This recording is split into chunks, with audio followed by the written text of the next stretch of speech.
sense, especially on this map where it's like basically completely flat, no big terrain issues, you know, no swamp or anything like that. Apart from that, the rest is just normal. Yeah, nothing too out of the ordinary, right? Because of the bans as well. It's the Type 5 and the Forge B, so you do see the CS on both sides. You do see the RHM for hit and run, so pretty normal in that regard. But the amount of 50Bs, you know, the triple 50B is still, it's a very powerful tool.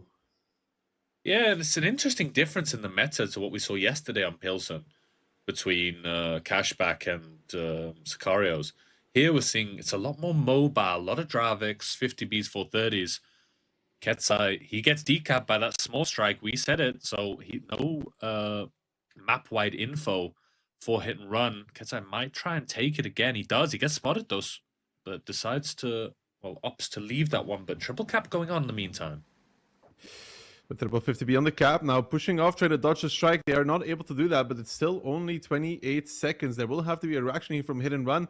Tsek is not closing the distance too much because Aka is spotted out. So Tsek playing it smart, playing it safe, just getting a shot on the crossing. And Panzer Fury seems to be the one that is in trouble. That's a lot of 50Bs coming his way. Liberty peeking out, Little, Aka coming from behind. They wanted to lead this. Dravats, they are going to be able to do it as well. Aka picks it up, and in the meantime, DJ in trouble in the field as well. Of course, you got to remember, no light tank for Cashback, just 7 straight shooters, which means that in this kind of battle, Ketsai so far not very impactful, not able to put his stamp on the game just yet, and DJ with that drive, it's called out, is gonna die as well. 2 tanks down for the side of hit and run. These 50Bs, they just explode in a quick moment of aggression, and they take a massive advantage. Yeah, big advantage using these 50Bs masterfully to make those 2 kills. Field control secured, the light tank, you know, in an open game where you can roam, it's good, but now the hit runner kind of crushed into this corner, and the RHM can't really do much. And now there's this like little lull period where all these 50Bs are going to reload.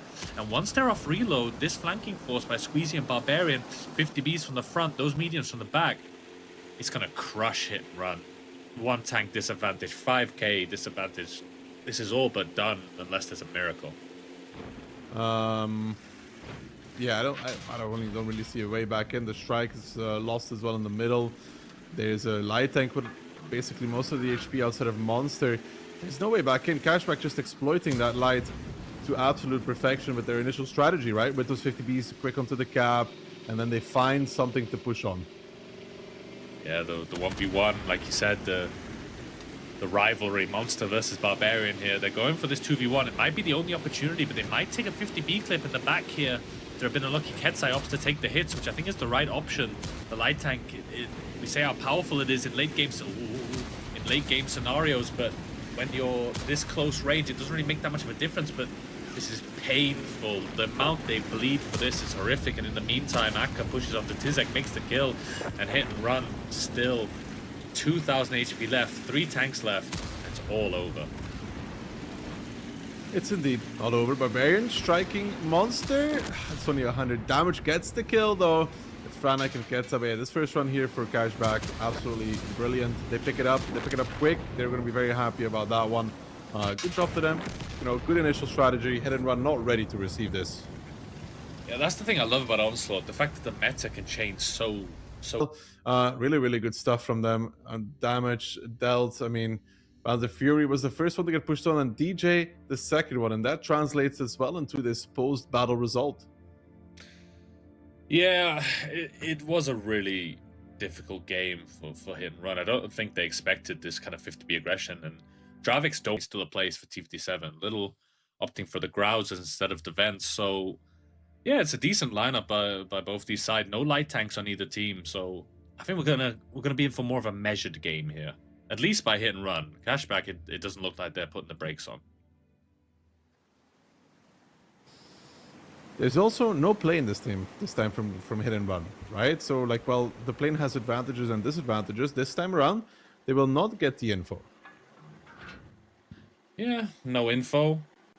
Cashback opening very split. I think it's more telling what Cashback do than what hit and run do. But hit and run are boosting double BZ into this middle strike. Very risky, especially in the current meta of tanks with strikes in the beginning. But One hit received. Barbarian did have ability active, and that was a full ability, so only 490 damage taken. Two people to take this strike is a bold one, especially when you saw Cashback play this high 50B aggression in the previous round. Hit and Run are starting to move in the city though, with their own 430Us and their 50B as well, starting to push up. And in the meantime, Cashback has taken over the east, and I think they realize this now as well. T-Sec getting a shot from Liberty. Mindbreaker looking for that as well, finding another. Now the game is starting to be revealed here for Cashback, but Little and Squeezy about to run into these 430Us. Little spots Panther Fury out in the open. Do they have the burst to pick him up? I don't think so. He's actually using the truck. He's using Little Truck to go safe, but in return, they do find a 430U, but this is actually pretty good for hit and run. They find Squeezy, they find Little, they're gonna pick up both of these. They were not expecting this whatsoever, and Cashback will need to react one way or another if they want to save this game, because Barbarian in the meantime dropped pretty low as well. Yeah, super high IQ by Panzer Fury. The T-57s, they have heat rounds and they can't go through fences and other destructible objects. So Panzer Fury, he hid behind a little truck so they couldn't unload into him. And that's two T-57s taken down for one BZ-75. A completely worthwhile trade. Barbarian falls in the meantime. HP is not that bad, but position-wise, hit and run are so far ahead. Akka's being pressured by this type. And yeah, the type's taking a lot of damage, but it's the tank you want because now the 430s come in. Panzer Fury, Monster. Those are the funny button tanks that are going to absolutely eliminate Akka here. He gets completely deleted there. Panzer Fury picking up the kill. But Brain Breaker's the next one. And as the dust kind of settles, HP, it's not super bad, but the gun in the game is just the factor that means that Cashback are going to go completely down in this round. Fantastic play by Hit and Run. Yeah, they run into the double T-57. Panzer Fury uses a little bit of a hut to his advantage, which is also fantastic, right? Of course, those huts, they will... I used the truck. It was like a sideways truck. Yeah, it was really good, actually. Yeah, it protects you against heat. And because of that, you know, he's able to survive. Maybe they would have blown him up otherwise. And they end up winning this round pretty convincingly even. And that's good. 1-1 coming out of Pilsen. Yeah, I mean, I counted shots. I think it was a little shot 1-1. You're on for your prediction. Everybody's on for their prediction. Well, at this point in time. Yeah, but you still need one. If it's 3-0 by Cashback, then it's yeah. Damage is respectable though. Everyone kind of getting the 340. Oh, was it 340? Okay. That's still, I mean, it's not high enough to auto aim on types, but it still should shred them pretty well. As long as the shots are well aimed, obviously. Yeah, for sure. But still, it's really hard to dig through that amount of HP, because look how much difference there is from the start, you know? Yeah, it's 4,000 plus for Cashback or there and around. And that's a big HP pool to chew through. And if these T-57s get caught on reload or in a bad position, it can be a big issue. Bliskovitz is an interesting choice. I don't think we've seen a Blisker on this map for a while.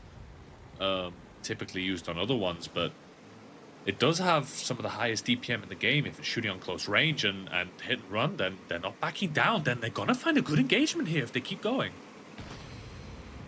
They will indeed find one on Barbarian and Little. They're going to keep going, but now the other tanks are coming. The E100, the 50B. Little starting to get focused out. The hit and run is swarming, trying to run over Little. They will do it as well. They find another engagement that suits them. But now the 57 is starting to be on reload, but Barbarian is taking a lot of damage. Might even die before that hit and run. Finding success. Barbarian even bouncing. The second kill goes towards hit and run as well. And hit and run looking mighty strong right now. The 140 getting spotted out in the north gives them an opportunity to go straight back on towards that E100. Aphrodite trying to roll back, but the 57's rolling in. And they want to roll over even on towards his position. They have that advantage, that two-tank advantage. And of course, they have this burst that they're about to show Aphrodite. He goes down in just a second. And Akka might be in a Type 5, but he will fall just the same, just as quick as other tanks. The bigger they are, they still fall all the same.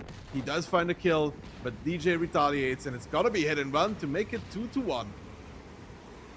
Yeah, so now only me and Phil have got the potential for a right prediction, but super nice by hit and run. I mean, it's a gamble, right? It could be Cashback's entire team there, and if Cashback have 7 Type 5s in that square, that's not going as well as it was here. But the fact that they were able to make these isolations on Barbarian and Little, or was it Barbarian and Akka maybe?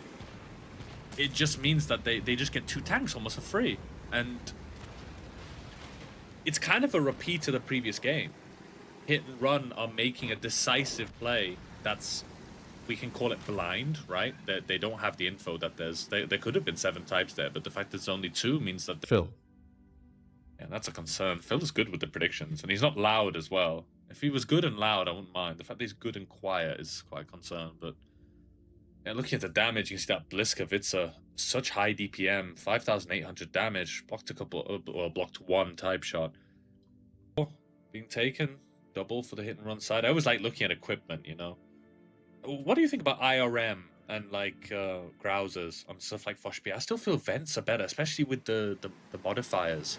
No, IRM helps with the turning, especially when you're going towards the corner as well. Does that do traverse speed? It has an effect, yeah. It's okay. It's but on Fush B, I think you can play both. But just because you like, you need to swing around a corner, you need to keep up with tanks trying to circle you. Even for randoms, both work, to be honest. Not a Fosh B main, so it's a big decision here by Cashback though. Double 430U committing in. The rest of their tanks are a bit out of game, but Hit and Run, they have quite a slow lineup in this one. Double type, double E4. Well, not even double type, but quad type actually, double E4 and Frantic in that 140. So it's kind of a mirror of the previous round, where it was Cashback taking that super heavy lineup, but now it's Hit and Run. Cashback takes the first strike of the game. That's on Mindbreaker. Hit and Run is not able to take this secondary strike in this city. They gotta be very careful even how they approach. Monster does get spotted out.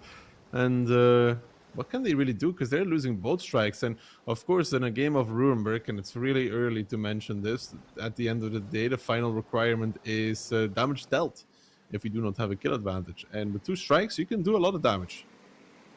Yeah, I don't think we've seen a draw on Himmels just yet, but it is probably the slowest map in the Onslaught lineup, just because of the entire map is split into lanes. So every time you want to cross a lane, you're risking taking damage. So obviously nobody wants to peek, nobody wants to spot.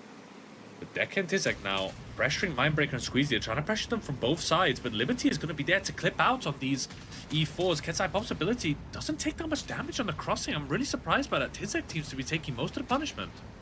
Tizek is actually taking all of the punishment. Minus 3k on that one. They will find Squeezy by the looks of things. Deja is even pushing in towards that to make sure that he gets the kill. It's Franek actually to finish it off, and now Mindbreaker's still alive. But who's really going to kill this? It has to be Franek and Deja. That 430U side hugging, trying to make it very, very difficult. And Cashback in return, trying to push over the city, trying to find something happening, because in HP, they're not winning. Deja may go down, but that's a type 5 for the DPM tank of the 430Us, who are both down and out. Mindbreaker and Squeezy are dead, and they are the damage dealers on that Cashback side. Of course, the Fush Bs count as well, but they're a little harder to engage with. Barbarian is going to try and show us how to do it, though. Peeks out against Monster, pops the ability, starts clipping out against that type 5. We gotta be careful because Panzer Fury is about to peek him as well from a different angle. He's in the healing part of the ability. Fury does not get the shot. Liberty's now the second one, and the Fush Bs, they sting. They're annoying, but they don't really have the sustain either for this kind of a fight.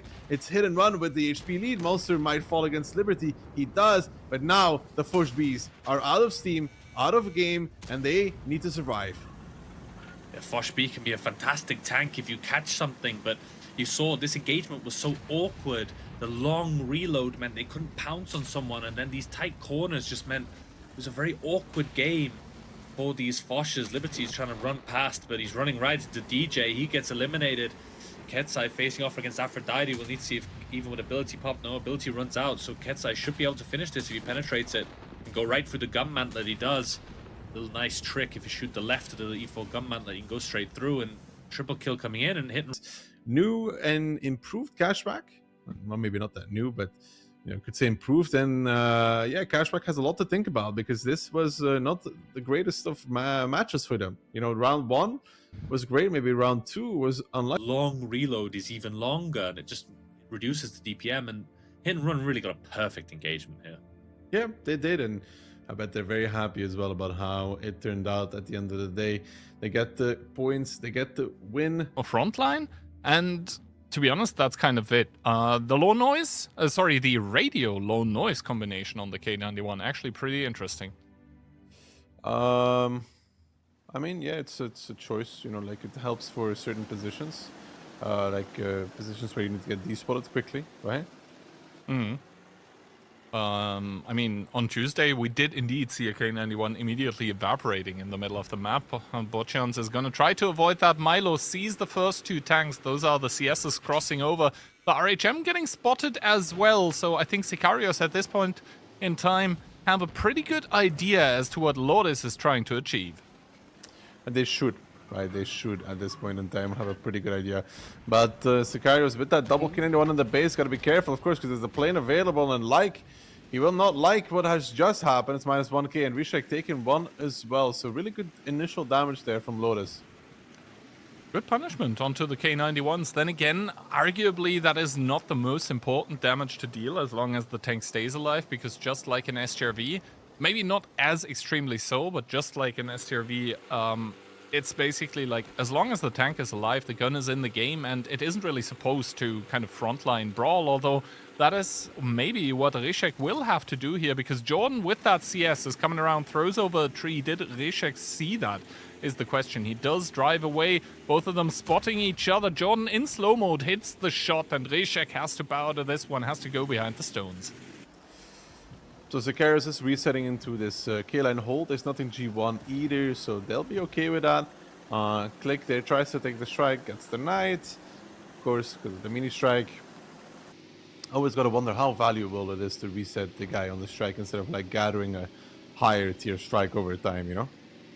Yeah, especially since the higher tier strikes also stun as well, which can be very important in shootout. Another mini strike down on towards Click. They really don't want to let him get that strike in the middle, but he's going to start collecting it momentarily again. Jordan facing off against Alex, who misses the shot, but now I don't think there is really anything remaining that can stop Click from taking it. Maybe the strike off Jordan is going to do that. Never mind, he snatches it away. Jordan used the strike, not sure. Yeah, he did put it on Click, but it was too little, too late.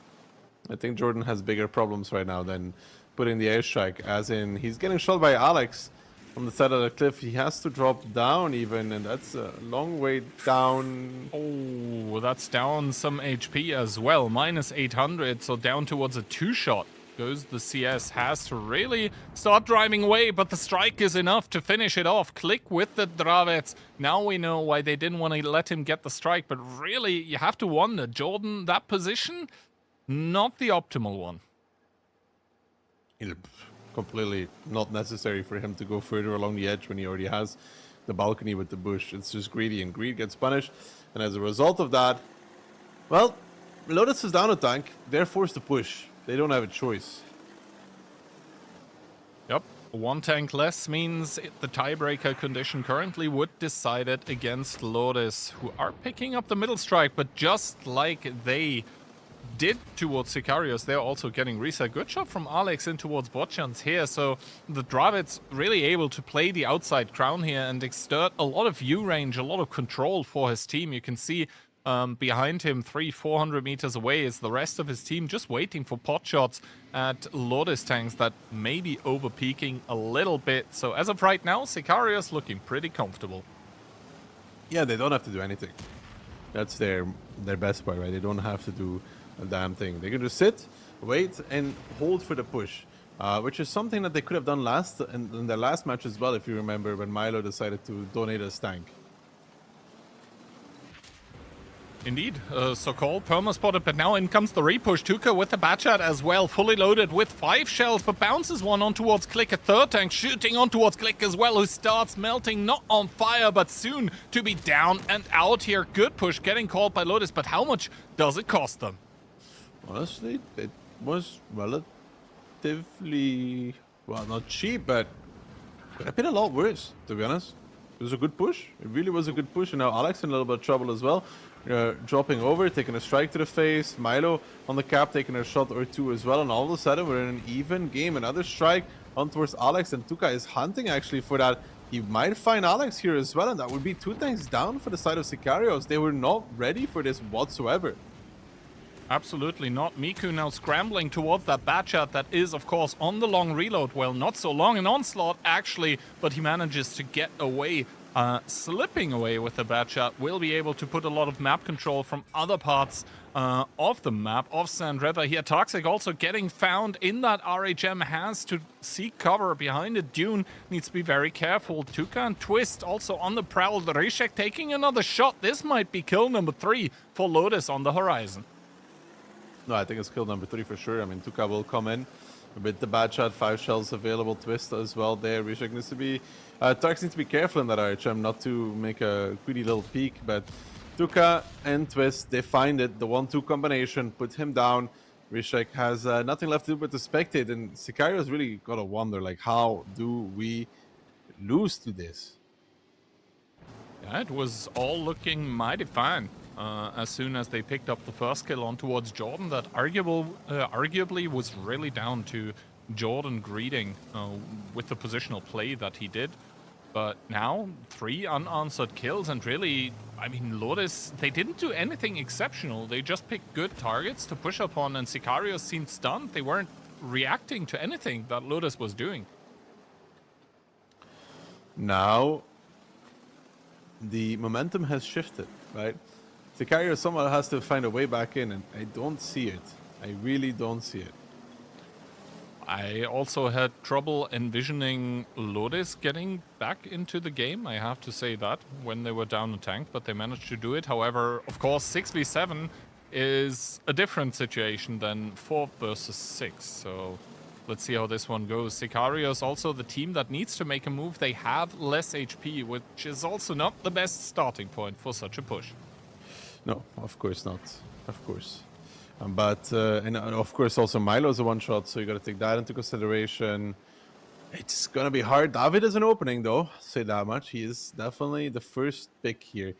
He's also not really covered. It's going to be one of those situations where Miku gets a freebie, but there's no follow-up with the strike, though, more likely than not. They don't have one. So Miku spots out David, will hit the shot, even push towards him. David will get on towards the edge, but I look at the left, I don't see a strike available right now for the side of Sicarios. So they need somebody to take that strike so that they can pick up David or Milo from the K-line, but that is a risk, of course, for Milo to do because he is a one-shot. So it's going to have to be Miku, but that is not worth it whatsoever. Ay, ay, ay.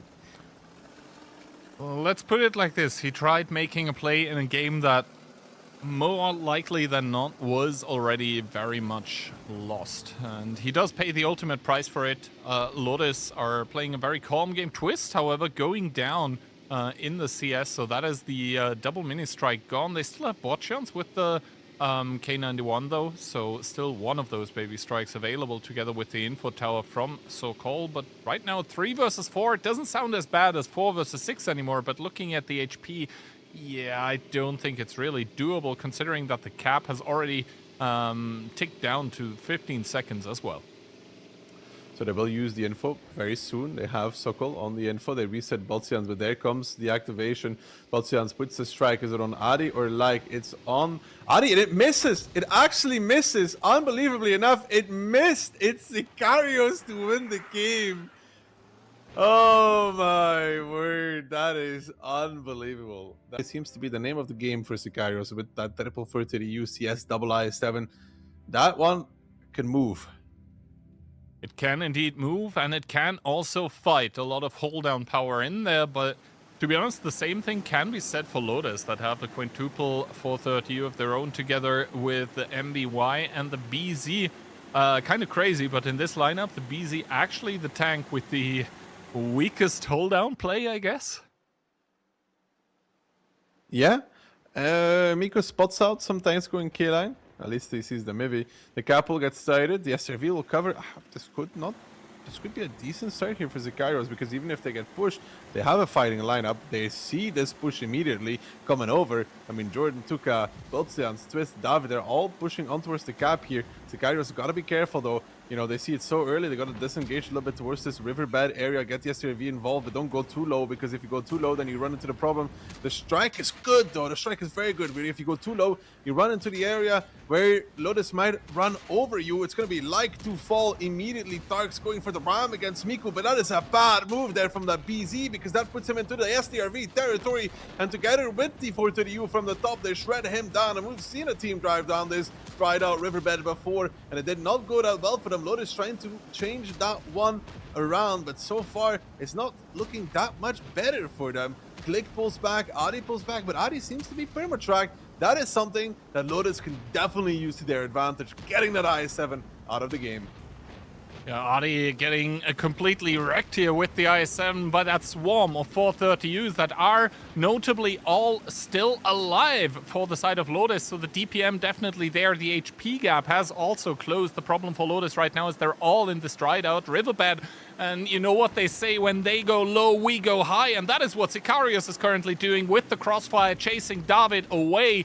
The 430Us needing to find another opportunity, but is Sicarios going to give it to them is the question. Rishek also spotted in the backlines with that STRV, takes some shots. Not that it matters too much, the HP on the STRV that is, but now the game settles a little bit once again with the tank advantage for Lodis. 4 versus 6 if you're speaking for Sicarios, but we've had that one before. Yeah, but look at it. David on 400, Jordan on 300. Twist on 600. There's a lot of things here in range, or about to be in range for that artillery strike that is being picked up by Milo as well. And that is a problem. That's a real problem here for the side of Lodis. I mean, the artillery strike did go down from 450 to 425 damage, but, you know, if everyone is below 400 or at 400, if you're David from those one-shots, then it doesn't really matter. The artillery strike to prevent the info tower, I mean, it prevents the info tower from getting taken, but David now getting picked up by Milo in the 430U. Jordan, I think, was also spotted, so he's in danger. That's why Twist has to come close. Yeah, Botsians finds an angle on towards Miko, though. He pushed in towards that strike to contest, but Milo now coming in from above. Miko down towards a one-shot. He's tracked there. I don't think Botsians realizes this bush. It protects him. Jordan goes down against Click. And now Miku might be a one-shot. Click is a one-shot as well, though. It's going to be on Milo, on Rishek to bring this game home for their team. And Milo is trading it out. It's got to be careful, though. Has to be careful here. Indeed is on top of the dune here, trying to find angles against Botchans, but obviously the limited gun depression of the 430U is what he's battling with right now. And with one-shots across the board here for the teams, 2 for Sicarios, 1 for Lodis, they cannot make any kind of misstep. Twist also only on a 2-shot here. If either team gets a strike, they could really generate an opportunity. That is for sure. And the strikes are up, but Sokol has quite a way to go. Clicks gets spotted out. He's running away. Twist will not find this one. Will not be able to do so. Might continue on towards the middle strike, though. Try and get that asset away. Looks like that's what he's doing, and Click realizes this.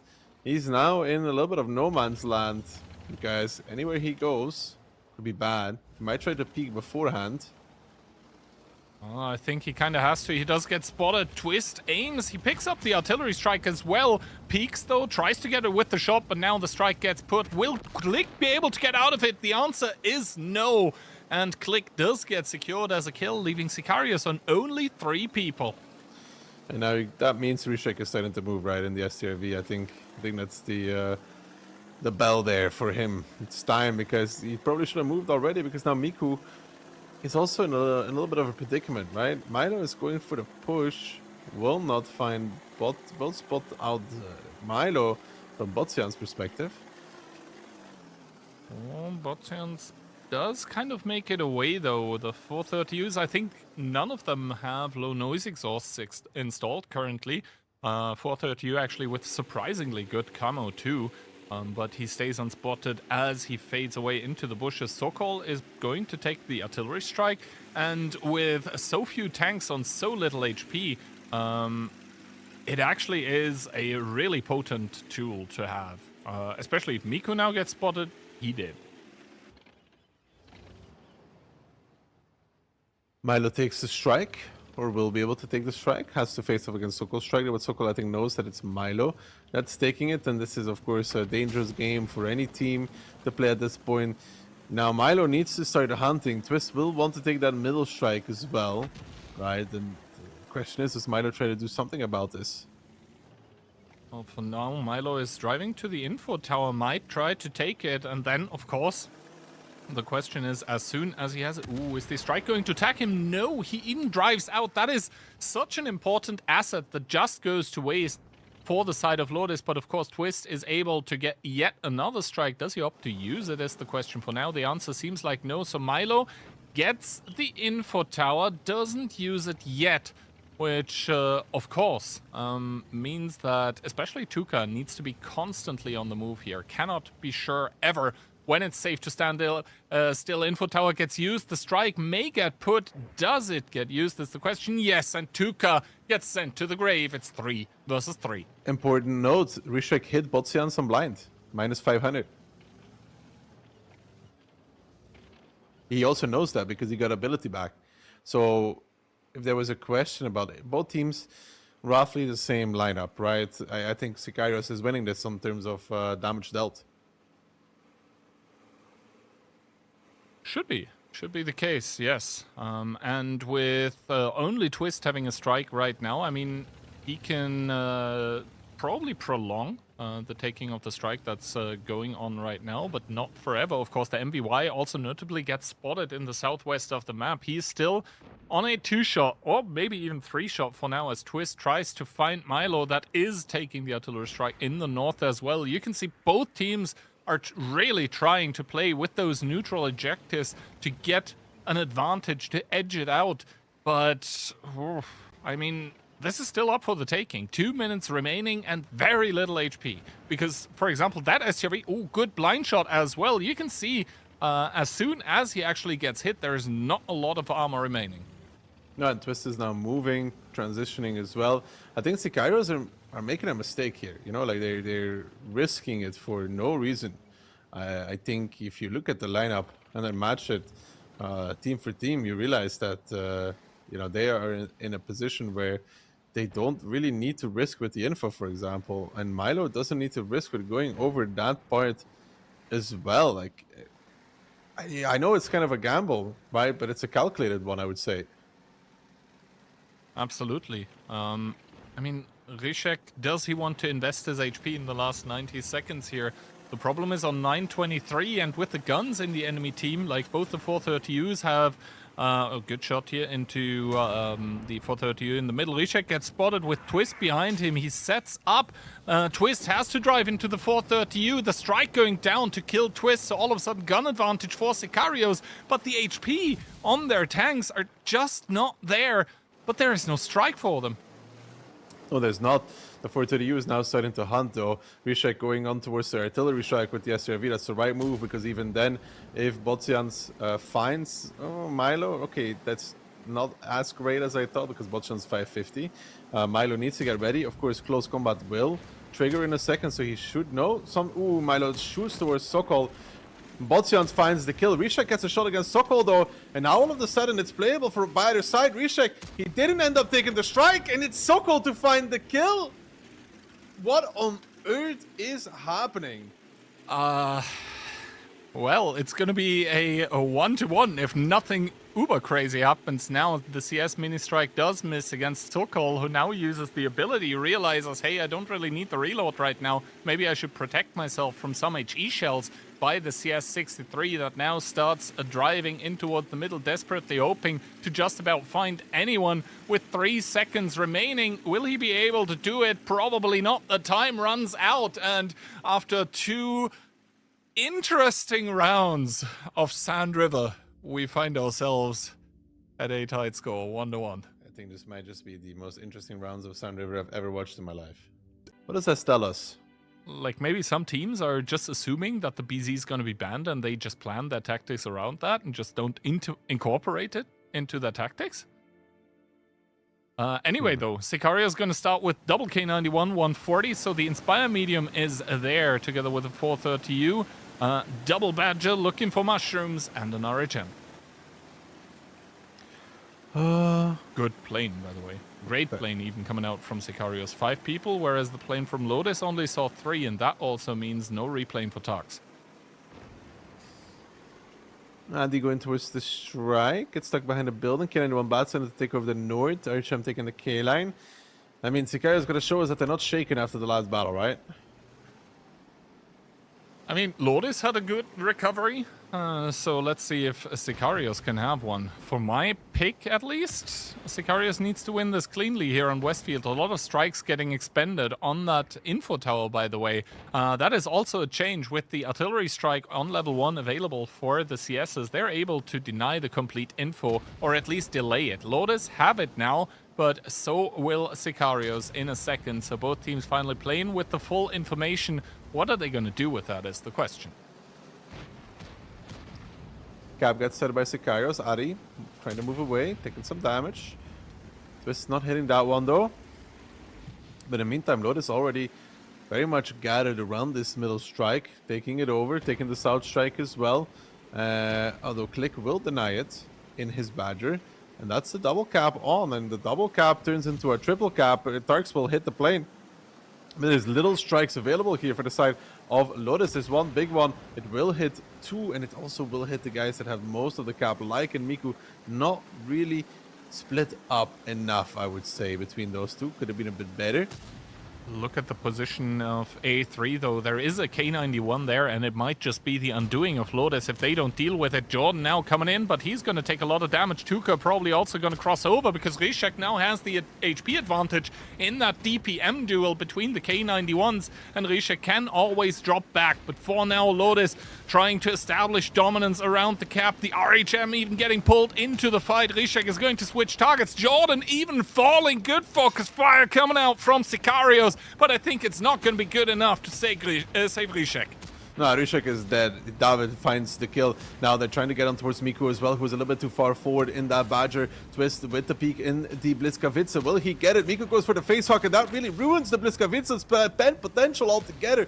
With that very narrow gun arc, is not able to find any of the weak spots, and especially not on that angle. And all of a sudden, Lodis, they go and try and hit a timing on the repush, but the only thing that gets hit is the tanks driving in from them. Click in his Badger might fall, but honestly, at this point in time, Sicarios has 6 tanks left alive versus a mere 3 from Lodis, and surely they're not able to let this one slip between their fingers.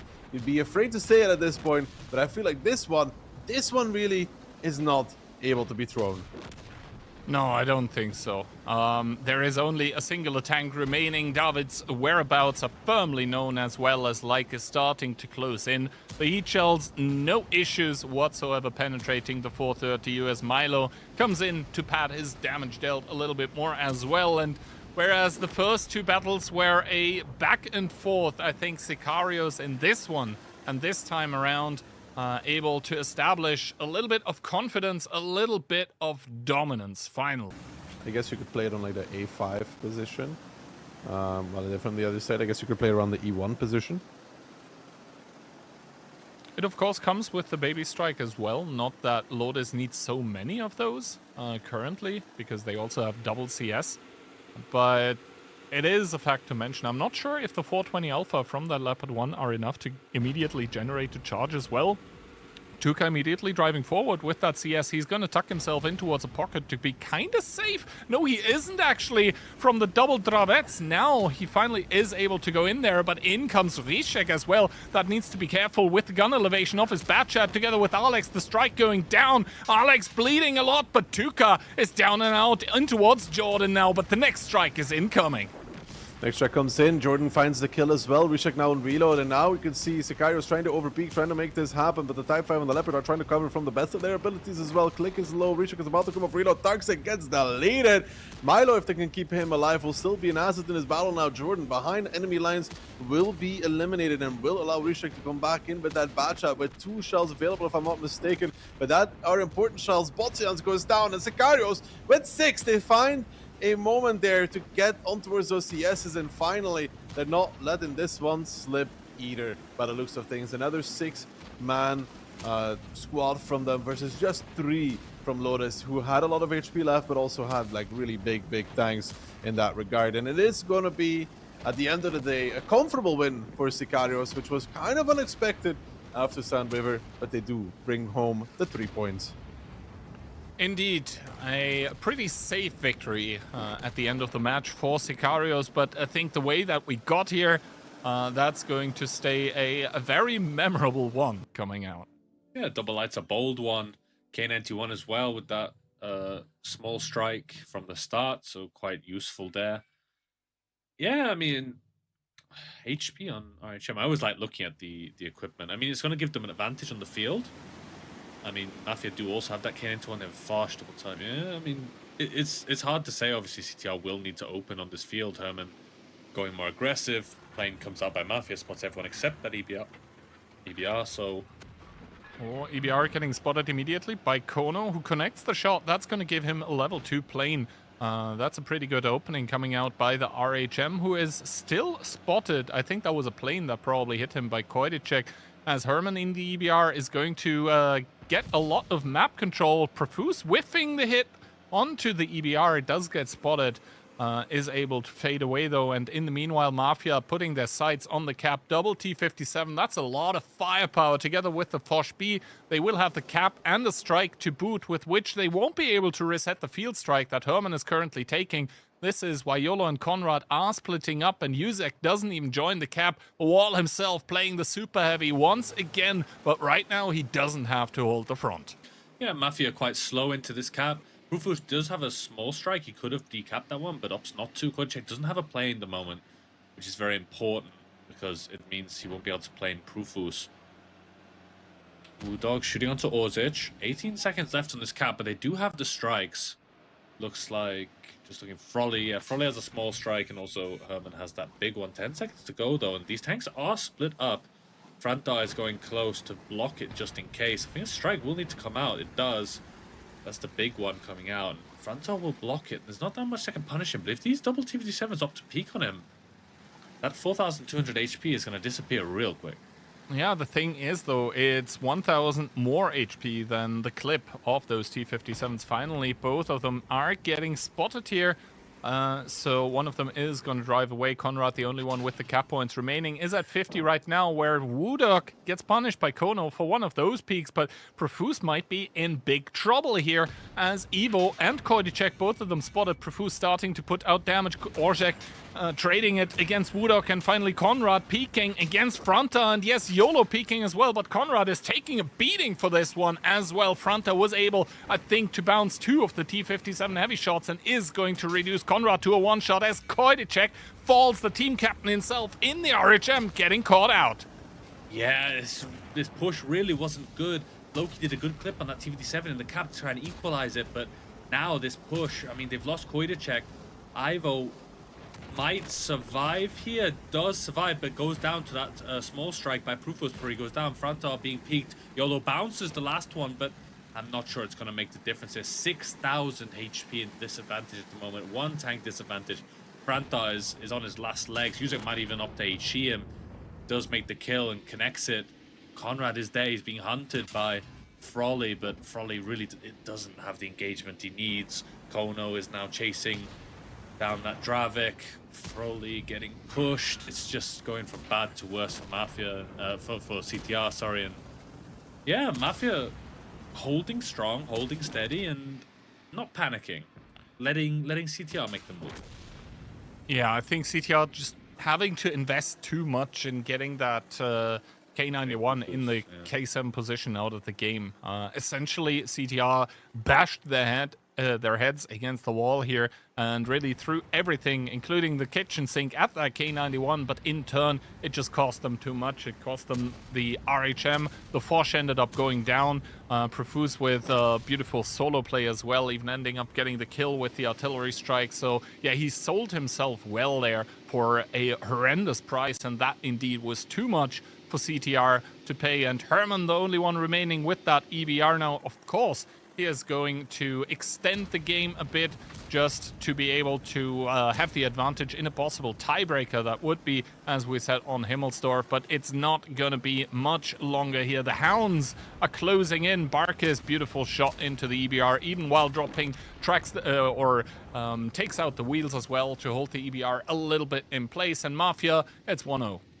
Yeah, nice by Profuse. So it's a bit easier to play Dravex. So interesting on Herman, he doesn't have the CVS, instead the Bond optics. That is not a choice we usually see. I think that's maybe to get some initial crossbots possibly on the field. But yeah, definitely an interesting choice of equipment coming out from Herman, as Kono with that RHM is looking to get the arty strike with the light tank in the middle of the map. That's an opening and a half. Yeah, it's not a bad opening as well. You can really steal it, especially when they go with these triple BZs straight in. Udog bounces on the back of Yuzek, a little bit of an unlucky one. He took all that damage without ability as well, which is not good. Herman, he's trying to deny Prufus with that CS. He takes the strike, and he's covered by 2 Dravex. There's not many options for CTR here to get these decaps. One decap does come in. Might have been with the small strike of Frolly. He doesn't have one at the moment, but 10 seconds to go, and there's no decap option for CTR right now. Absolutely not. Woodog also getting wrecked in that E4. Finally, a decap coming in from the Fosh B. Koidicek, a team captain coming in. Floki also able to block the cap, but that does not help the situation whatsoever, because X marks the spot. The BZ is pushing off the cap in towards the Dravets, and it probably is going to take only one more salvo to take him out as he gets reduced to 888. Not a jackpot for him. The artillery strike connecting on towards Barkis, the plane going down as well. But the problem for CTR is that their tanks are falling left, right, and center, while Mafia is holding on and holding strong. Barkis still not down. Yeah, Mafia, maximum pressure, maximum aggression. Absolutely just crumbling CTR here. Taking the 2 strikes on the field and having enough tanks to cover that one-line strike. Man, it was only Frolly that could get a decap with his small strike. And after he did that, he has no more strikes. Woodog took all that damage in the beginning, which meant he couldn't really make a good peak without the potential for dying. And so nice by Mafia. This is kind of what... this kind of feels like a mirror game. The game we saw last playday between Cashback, the second Pilsen between Cashback and Sicarios. They took all 3 strikes and did maximum pressure, which meant that... I think it's the first badge we've seen. On the Mafia side, double Dravik, double Yo-Tank, K91 with the radio equipment, so he'll only be spotted for 1 second as opposed to the 3 seconds it normally would be. Bliska and RHM. A big thing to mention is Westfield is a new map in this, and this is the first time we've seen Mafia play it. So Mafia have a bit more information because CTR played it on the previous playday, not yesterday. So, opening-wise, almost mirror opener. Both of the light tanks also hitting 4 tanks with their plane. That means replane available. You could see Kono had to back off the info tower because that was one of the mini strike mediums from the side of Mafia CTR trying to use it, and that is because the 50B is actually rolling in down in the south, trying to support Koidicek, who once again takes a lot of damage. The plane coming in from Kono to try and keep him lit. He's going to be successful with that. CTR, they have to scatter to the winds because they realize against the Dravets of Conrad, there's really not a lot that they can do. I would say slight overcommitment coming out from CTR in the southeast of the map. Meanwhile, though, they're also aggressing in the northwest. Yeah, this Badger, it was meant to protect against an overpush. He's now forced to trundle forward really slow. I think CTR could have had a good engagement there if they managed to catch Prufus, but they didn't. Koidicek took a lot of damage, leaving down to 800. They're forced to scramble back into the north, but what's awaiting them there? It's 2 Yo-Tanks and a Bliska. And that Bliska might be on his lonesome, but that tank has so much DPM at close range, he will not go down cheaply. But Yuzek is showing his back here. Yeah, he realizes he has to run. He takes a lot of damage. He also cannot activate the ability he finally does now to get a bit of mobility. No one able to track him here. Yuzep makes it into the ditch. Is he going to survive there? Because now with the ability active, that's also a problem. It's going to run out at some point. Narrow Gunark on the Bliskovica as well. So Froley will try to drive around him. That's a lot of DPM against Yuzek, who takes another one by Evo. Froley takes aim. Yuzek with another shot, but he bites the dust. And it's going to be first kill for CTR. Yeah, first kill, and it wasn't that expensive actually. Woodog and Froley did pay a little bit of HP. Frantar's not in a great position at the moment, but Mafia aren't in a good position either. They don't have the E1 or the A6 corner. They don't have the flanks. Floki, sorry, I think he was on fire there for a moment. Not sure, but he makes it over. Takes quite a lot of damage, but looking at it right now, Small Strike comes out into Floki. But Mafia do have double big strike, and that's going to do a lot of damage here. Right now, Kono rotating in the south. He'll take the E1 pocket to make that crossfire. Floki takes one from Orzic. Ivo and Frantar, they're trying to pressure. I think they realize a cap is not really possible here, so they're going to go for this fight when they know that Kono's behind them. Peeking over, Ivo needs to find a way into this game with that high DPM. HP advantage still for Mafia here, and the big strikes are going to extend that advantage. Evo driving in with the Badger, takes a lot of damage immediately, gets shut down. That is gun parity, with Mafia also having the HP advantage on the light tank. Koidacek on the run, Bark is 1v2ing here, but the 50B starts clipping out. Floki still not out of the game. Barkis gets shut down. 4 versus 5 CTR fighting against the whitewash here, fighting for your predictions, but Banta, I don't think they're gonna make it. Mafia are sweeping it through here, 3-0. How does it feel, Kian, to be up here with the big boys in the predictions? up above the smog and the peasantry. Yeah, on the W side, a lot of Draviks as well. That's Penta Dravik, 1K91 and a 140. No light tank for them. But it looks like they do have the good spawn that tends to not require a light tank so much. You kind of need a light tank if you're going to play the north, but when you're in the west, the eastern spawn of Sand River, you tend to go K-line. You don't really need the light that much for that. Oh no, actually, W are in the east, and they don't have the light. That's interesting. Double Dravik going south for them. Rest of the team north. Sunshine gonna spot that crossing.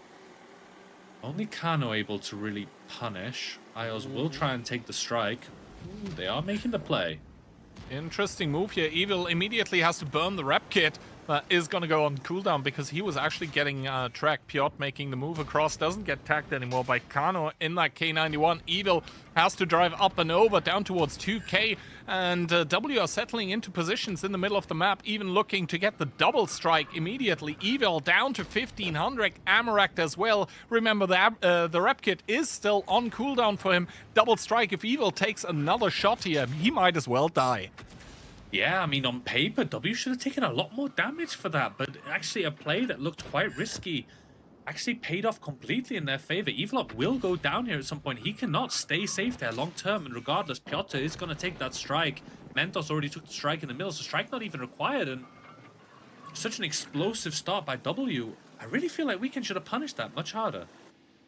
Well, Weekend, unfortunately for them, was busy sending teams elsewhere on the map in the south. Clowns is now trying to face off against Nepal, who is obviously covering Itox.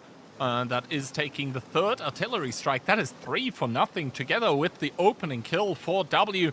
They've got it all. They've got everything to play for. But we have seen Sand Rivers earlier today where even that wouldn't have been enough.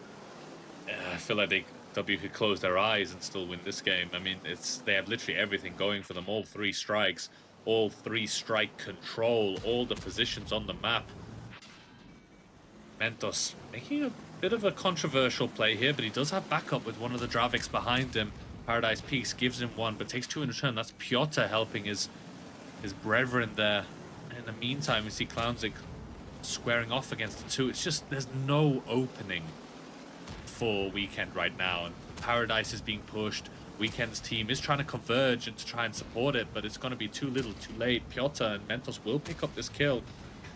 Unless Mentos bounces this one, but he doesn't bounce these, and yeah, it's just not happening for Weekend in this first round. I mean, keep in mind, W still have 2 strikes. Finally, they get used. Who on is the question, Sunshine. As it seems like Kano goes down to those. That's a kill off screen together with Clowns on the screen. Sunshine getting found, and this round is just a complete non-starter if your Weekend. Sunshine shut down as well. Ios in the DPM duel against the Dravits that he's probably going to win.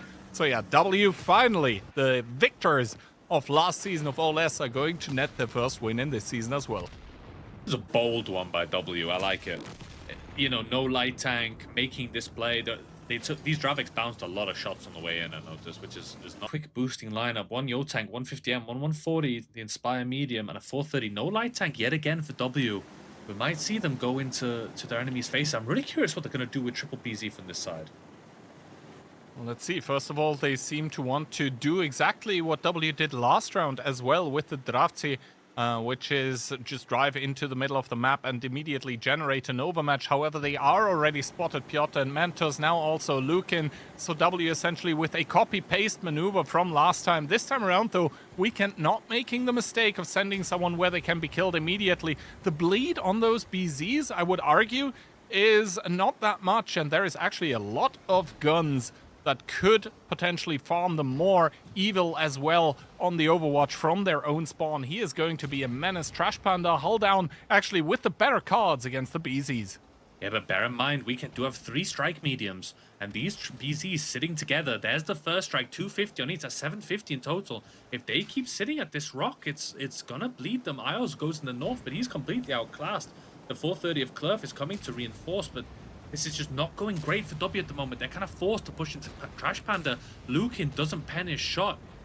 Don't want to say yet again, but it happens, and Lukin gets absolutely deleted for that. Piotr's now pushing in. They're tracing Kano, but these BZs, they wasted a lot of their boosts early in the game, and now they're kind of running out. I think Piotr just used his last one. Mentos might be out already, so Kano gets out. He picks up Piotr on the way. And it's just absolutely collapsing for W. It really is a, you know, fool me once, shame on you. Fool me twice, shame on me. And W trying to do the same thing twice and just getting caught completely. Yeah, I would say Weekend with a very good adjustment after this first game where they looked like they had absolutely no answer to what was happening this time around. Very aware that a mid-push could be a possibility. I think that's not even the first time that we see this kind of tactic coming out from W, so Weekend have been warned, and they certainly took that warning to heart and are going to equalize the scoreline on W's map pick, no less. And this means after the first map, we're also going to be none the wiser as to who's going to be winning 1-1. Yeah, first one, W did really well. Second one, I think, doing the same strat. Oh, Paradise. I mean, he's taking a little nap. The game's already won. Don't worry about it. Yeah, you know how fish sleep? It kind of looks like that. But it seems 3 of them, together with a mouse, 140, Bliska, and Fushby. Yeah, this is an interesting one. We saw yesterday, the last play day. Mafia versus W. Mafia taking those, we spoke about it, banning the E4 and then taking a bunch of types, kind of countering W style of play. Here, the type and the E4 have been banned, so we're going to see a bit more of a fluid gameplay.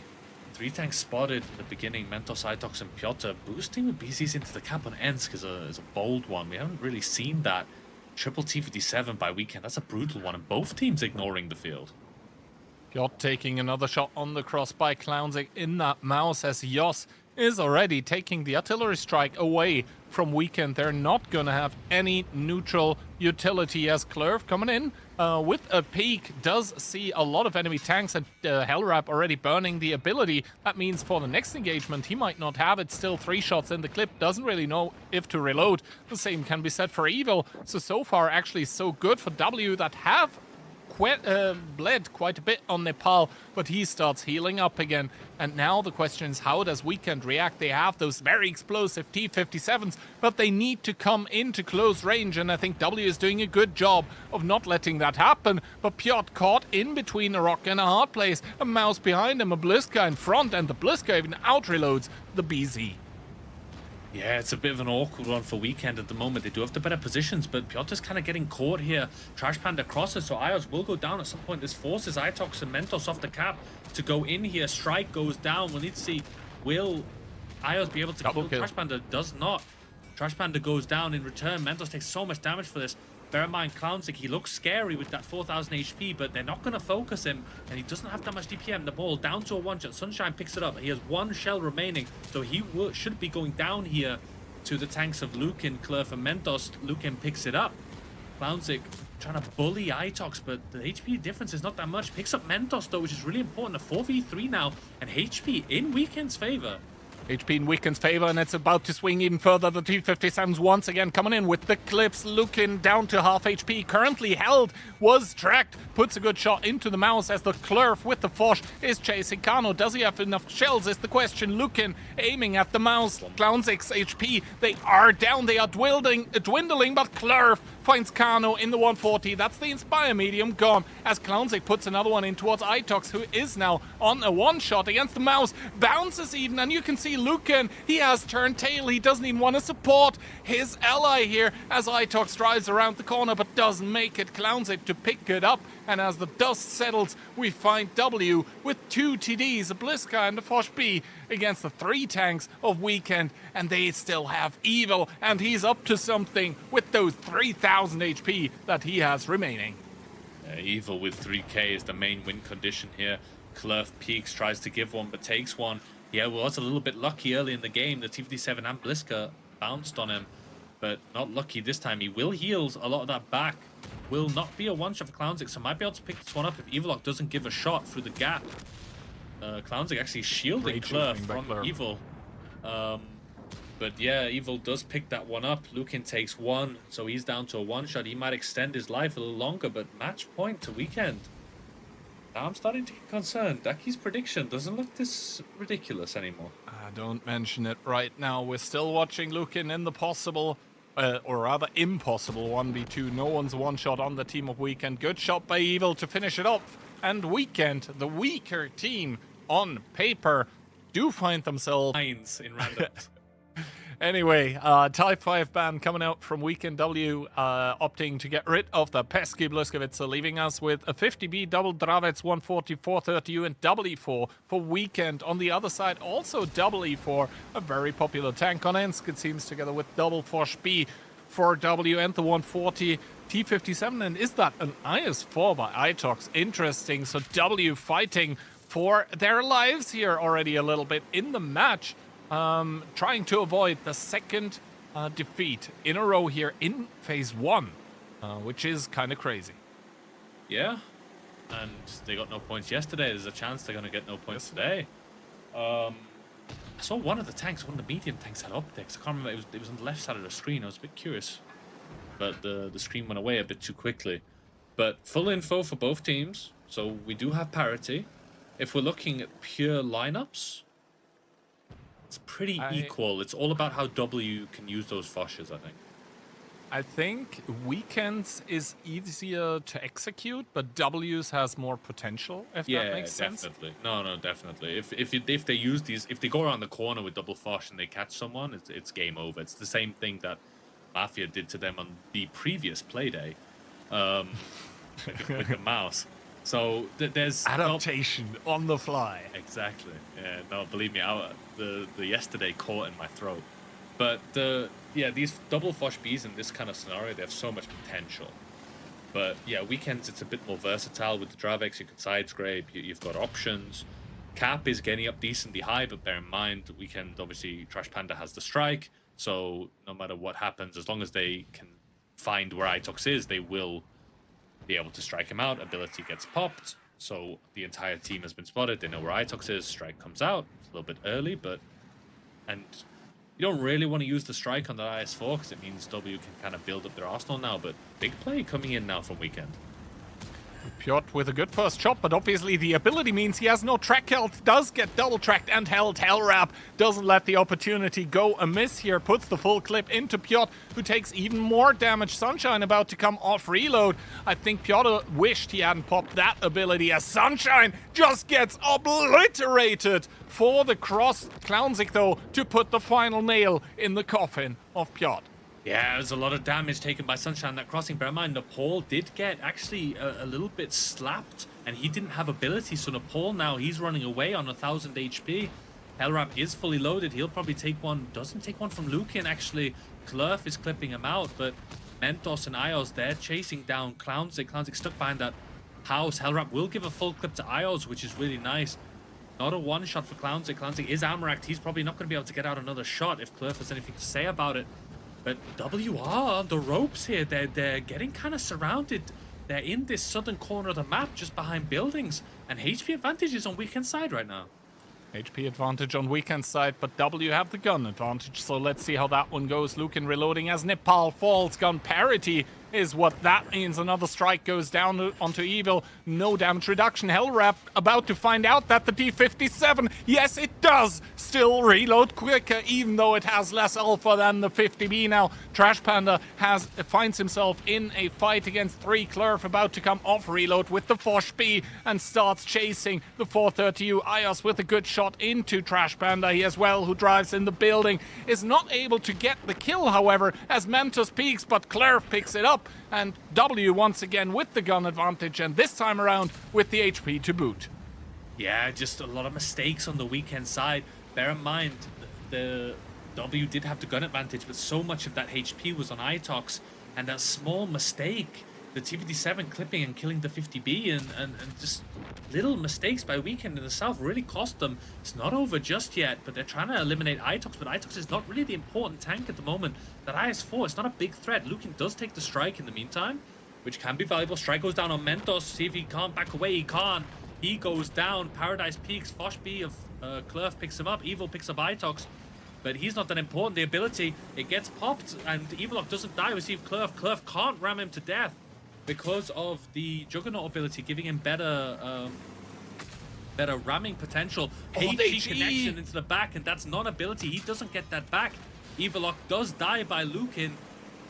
Evilock will be able to pick up Clerf here, and then it's going to be a 1v1, and that's a 1v1 that favors Lukin. Well, we'll see. Oh, Evil actually with the fluff against Clerf, and that is tragic for the E4 here. But Lukin coming out as well. He has full info, and I think... Yeah, Sunshine taking HP on his RHM respectively.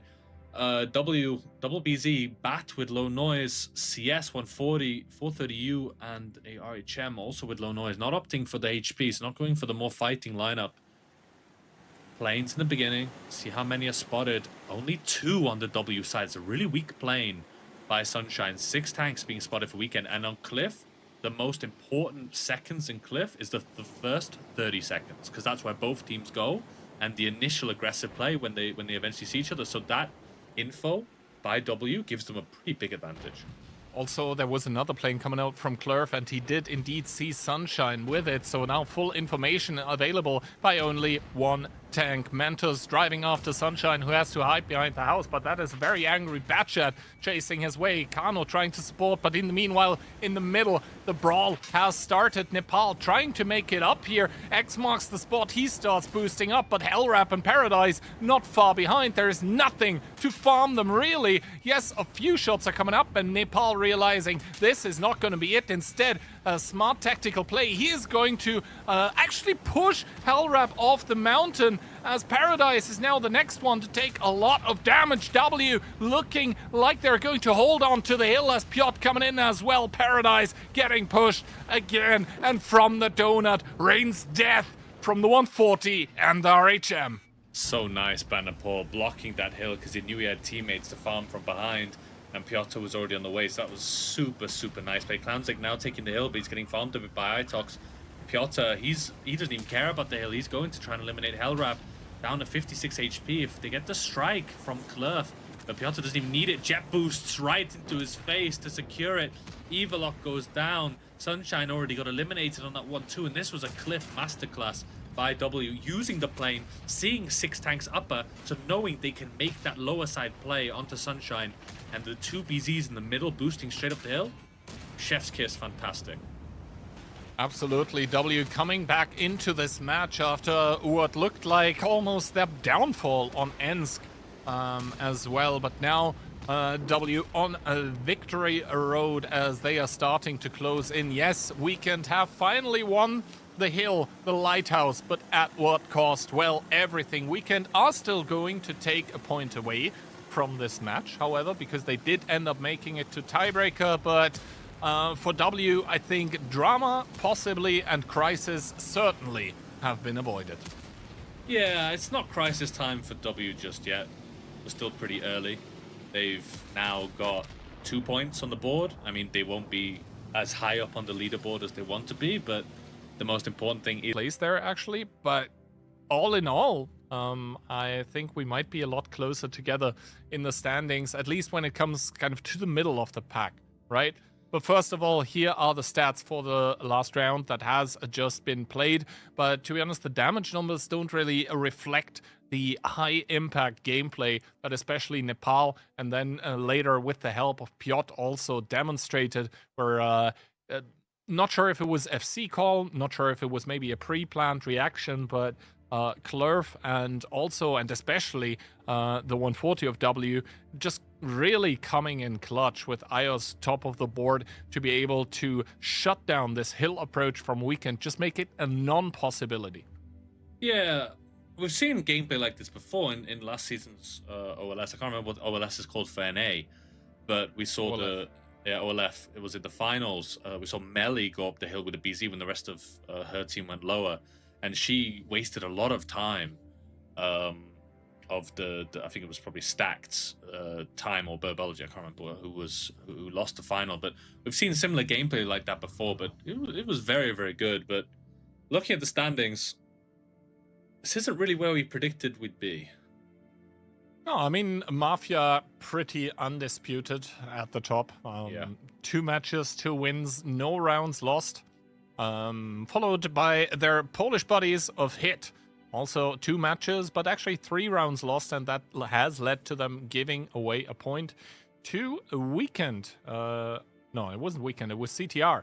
But yeah, Weekend, 3rd place in the standings at the moment, losing today, but only in tiebreaker, and they're still ahead of W. Cashback in 4th. I think kind of coming back a little bit from what happened on day 1, where I believe they lost to Weekend 3-1. Sicarios, starting to struggle a little bit, but still I think place 5 is something that they would be okay with at the end of season.